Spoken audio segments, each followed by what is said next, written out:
क्योंकि जेएनयू का माहौल, वहाँ के सीनियर्स और वहाँ के टीचर्स वो बहुत ही मानवतावादी सोच के, सब चीज़ ठीक ठाक चल रहा था, लेकिन काउंटिंग टेबल पर मैं हार गया। प्रशासन या जैसे भी हो, मैं हरा दिया गया 2000 मतों से। प्रभाव किया कि रानीगंज थाना, उस समय के जो एसपी साहब थे लांडे साहब, उन्होंने आदर्श थाना घोषित किया था। ये बहुत ही गौरव की बात है। दोस्तों नमस्कार, मैं हूं अफरोज मासूम और आप देख रहे हैं सच्ची बात मीडिया। इस वक्त जो शख्स हमारे साथ बैठे हुए हैं जेएनयू के प्रोडक्ट हैं। जेएनयू से उन्होंने बीए किया, एमए किया और एमफिल में पढ़ाई कर रहे थे। फिर एयर इंडिया में जॉब करने चले गए। वहां जॉब करते हुए अररिया की जनता से, रानीगंज की जनता से जुड़े रहे। 1999 में लोकसभा का चुनाव लड़े अररिया से और बहुत कम मतों से उनको हार मिली। लेकिन 2005 में बीजेपी ने उन्हें टिकट दिया, भारतीय जनता पार्टी ने उन्हें रानीगंज सीट से टिकट दिया विधानसभा चुनाव लड़ने के लिए। वहां उन्होंने जीत हासिल कर ली, लेकिन सरकार अस्थायी नहीं होने के कारण फिर जो है उन्हें टिकट नहीं मिली और वे चले गए एयर इंडिया में फिर दोबारा काम करने। फिर 2010 में बीजेपी ने बुला करके उन्हें टिकट दिया और वे 2010 में फिर से विधायक बने और 5 साल पूरा किए। आपके मन में सवाल उठ रहा होगा कि जब एयर इंडिया में कार्यरत थे तो फिर यहाँ पे बीच बीच में चुनाव कैसे लड़ रहे थे। आइए हम उन्हीं से जानते हैं उनकी राजनीतिक यात्रा कि आखिर ऐसा संभव कैसे हो पाया। चलिए, बहुत बहुत धन्यवाद।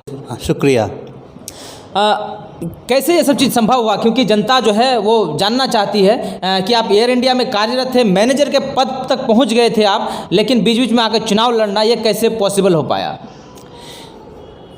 मैं सारे जनता को प्रणाम करता हूं, नमस्कार करता हूं। मेरी राजनीति यात्रा बहुत ही दिलचस्प मोड़ से शुरू हुई और शुरू से मुझे भाजपा के प्रति, देश सेवा के प्रति मेरा झुकाव रहा और मुझे भाजपा ही ऐसी पार्टी लगी जहाँ की नेशनलिटी की बात करते हैं, राष्ट्रीयता की बात करते हैं, भारतीय संस्कृति की बात करते हैं। मैं इनसे जुड़ा।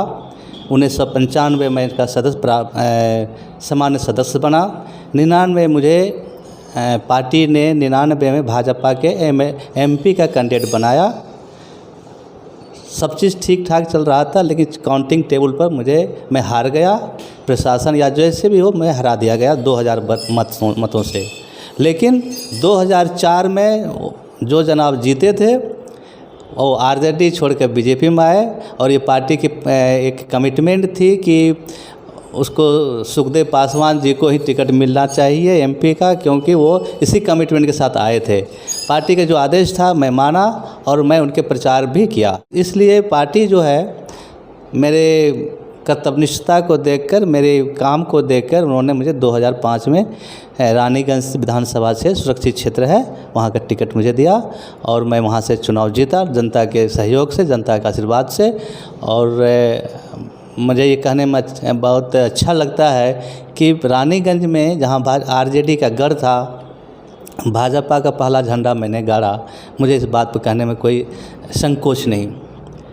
लेकिन दुर्भाग्य से किसी कारणवश से, पॉलिटिकल एक कारणवश जो सरकार नहीं बन पाई, 2000 फरवरी तो मैं चुनाव जीता, लेकिन अक्टूबर में मेरा टिकट किसी वजह से, वो पार्टी जाने मुझे नहीं पता कि मेरा टिकट काट दिया गया। अब मैं पुनः अपने नौकरी पे चला गया, क्योंकि एयर इंडिया में कैसे ऐसा प्रोसीजर है, एक ऐसा मतलब कहें कि अपॉर्चुनिटी मिलती है कि अगर आप चुनाव लड़ना चाहते हैं तो आप छुट्टी लेकर चुनाव लड़ सकते हैं। अगर आप जीत जाते हैं तो आपको रिजाइन करना पड़ेगा। अब एक प्रश्न आएगा कि मैं 2005 में जीता तो रिजाइन क्यों नहीं किया। लेकिन इसलिए मैं नहीं रिजाइन किया क्योंकि 2005 में हम फ्लोर पे विधानसभा के सदन में जाके हमने शपथ ग्रहण नहीं लिया था। तो इसके पहले ही विधानसभा भंग हो गई, मेरा टिकट कट गया, मैं वापस चला गया, ज्वाइन किया और मेरी यात्रा वहाँ से फिर शुरू हो गई। मैं फिर पार्टी एयर इंडिया के प्रति अपना जो काम था मैं निभाता रहा। लेकिन जब जब मुझे मौका मिला कि मैं अपना क्षेत्र, अपनी जनता से जुड़ा रहा, जब भी मुझे छुट्टी मिलती थी या छुट्टी लेके मैं घूमता था अपना क्षेत्र। और यही कारण था कि 99 के हार के बाद जो लोगों को एक सूल की तरह चुभ रहा था, 2005 में उन्होंने वो भड़ास निकाला और मुझे बहुत मतों से, 25,000 करीब मतों से मुझे जिताया। मैं 2005 में जब मेरी टिकट कट गए तो मैं वापस चला गया एयर इंडिया, वहाँ ज्वाइन किया। लेकिन 2010 में पार्टी को फिर कमी खली, और शायद कमी खली हो कि मैं कोई बड़ा चीज़ तो नहीं हूँ, लेकिन पार्टी को लगा कि वो सीट मैं निकाल सकता हूँ, क्योंकि इस बीच में जो भी कैंडिडेट थे उनके परफॉर्मेंस पर पार्टी शायद खुश नहीं थी, इसलिए मुझे बुलाया गया। जबकि मेरे 15 साल की सर्विस बची हुई थी एयर इंडिया में। मैं आया और मैं इस कमिटमेंट के साथ भी आया था कि मेरी टिकट न कटे, क्योंकि मैं नौकरी छोड़ के आ रहा हूँ। लेकिन 2015 में मेरी टिकट काट दी गई। कारण क्या है वो पार्टी जाने, मुझे नहीं पता। लेकिन उसके बावजूद भी मैं पार्टी से जुड़ा रहा, पार्टी के हर प्रोग्राम में शामिल होता रहा, अपने क्षेत्र अपने लोगों से जुड़ा रहा। और आज मैं कह सकता हूं कि पार्टी मेरी कमिटमेंट को देखकर, मेरे पार्टी के प्रति मेरी श्रद्धा को देखकर मुझे ज़रूर मौका देगी 20 में। हाँ, आप जेएनयू के प्रोडक्ट हैं, लेकिन एक सवाल हमेशा जेएनयू के इसमें उठते रहा है। जो कथाकथित राष्ट्रवादी लोग हैं वे ये सवाल उठाते आ रहे हैं कि जेएनयू में लोग बस जाके पढ़ाई के नाम पे मतलब सरकारी खाना खाते हैं। इस तरह की बातें, कई सारी बातें हैं, तो आप क्या कहना चाह रहे हैं इस पर? देखिए, छात्र जो होता है राजनीतिक जीवन का वो पहला स्टेप होता है, पहला कदम होता है। अगर छात्र जागरूक होंगे उसके बाद ही देश का विकास और देश के आगे ले जाने में काम आएगा। लेकिन अब डिपेंड करता है कि आप किस आइडियोलॉजी की तरह काम करना चाह रहे हैं। जहाँ तक ऐश करने की बात है, या वो मुझे लगता है कि 1983 में के पहले जो वहाँ के एडमिशन के नियम थे वो बहुत अच्छे थे। उसमें डिप्राइव सेक्शन से लेके हर तरह के वहाँ पॉइंट्स मिलते थे, ताकि गांव समाज के बिछड़े वो लोग जो हाशिए पे चले गए लोग थे उनके बच्चे वहाँ पहुँच जाते थे, जिसका उदाहरण मैं हूँ। मेरा कोई क्या कहते हैं कि कोई आर्थिक बैकग्राउंड मजबूत नहीं है।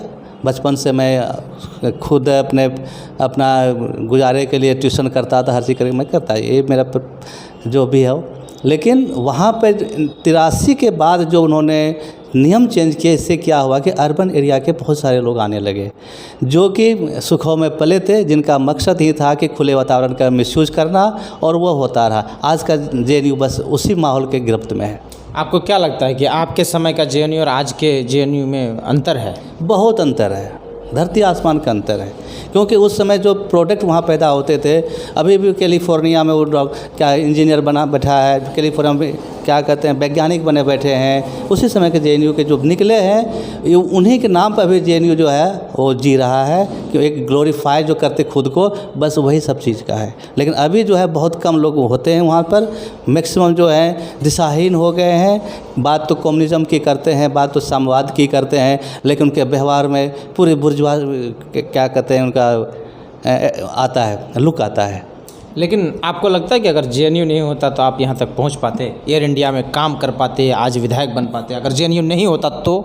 हाँ, अगर नहीं होता तो मैं हो सकता था कि मैं क्या कहते हैं कि यहाँ तक नहीं पहुँच पाता, क्योंकि जेएनयू का माहौल, वहाँ के सीनियर्स और वहाँ के टीचर्स वो बहुत ही मानवतावादी सोच के थे, बहुत ही हेल्पफुल थे, और मुझे उन्होंने बहुत बहुत मदद किया है। मैं सबका शुक्रगुजार हूँ, सबका आभार व्यक्त करता हूँ।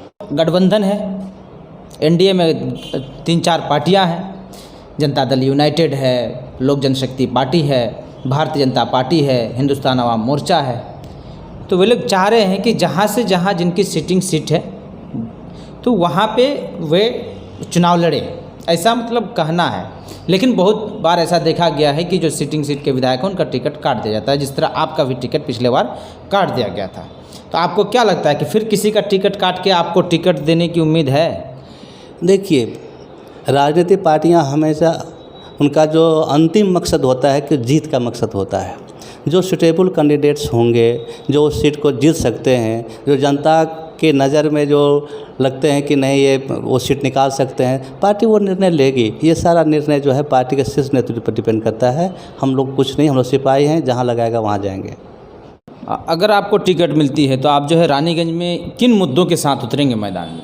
देखिए, मुद्दे तो विकास का होता है, और विकास सतत प्रक्रिया होती है, और वहाँ जो भी रानीगंज की आप पूरे मैं कहता हूँ ज़िले में एरिया जो है बाढ़ पीड़ित एरिया है। अभी कुछ ऐसे गांव बचे हैं जहां पुल और सड़क की ज़रूरत है, मैं उस पर काम करूंगा।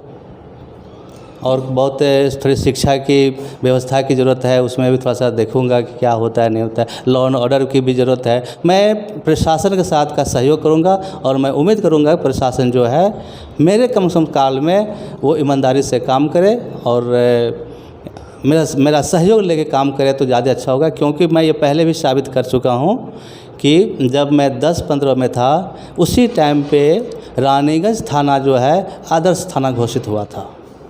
क्योंकि वहाँ के जो इंस्पेक्टर थे, दरोगा थे, हम लोग सब मिल के काम करते थे और हमारा बहुत शांति थी वहाँ पर। बहुत कम एफआईआर दर्ज होते थे वहाँ पर, क्योंकि हम एक सोशल जस्टिस का टच देते थे वहाँ पर कि दोनों पार्टी अगर लड़ जाए तो उनको साथ लाते थे, बैठाते थे, उसके बाद विचार विमर्श करते थे, बात करते थे क्या कारण है ये। और कोशिश हमारी होती थी हम दोनों की, हमारी अब दरोगा साहब की और इंस्पेक्टर साहब की, कि मामला वहीं सुलझ जाए। और ये कि इतना अच्छा प्रभाव किया कि रानीगंज थाना उस समय के जो एसपी साहब थे लांडे साहब, उन्होंने आदर्श थाना घोषित किया था। ये बहुत ही गौरव की बात है। चलिए, आप देख रहे थे सच्ची बात मीडिया। इस वक्त हमारे साथ थे परमानंद ऋषिदेव जी। इस तरह की टिकट से पहले जो है हम हर संभावित उम्मीदवार से मिल रहे हैं, हर पार्टी के उम्मीदवार से। आपको कैसा लग रहा है इस तरह का इंटरव्यू? अगर आपको लग रहा है कि नहीं इस तरह का इंटरव्यू करनी चाहिए तो कमेंट बॉक्स में लिखिए। अगर कहीं कोई दिक्कत है हमारे साथ तो आप वो भी लिखिए और आगे मुझे क्या करनी चाहिए वो भी फीडबैक दें। चलिए, बहुत बहुत धन्यवाद।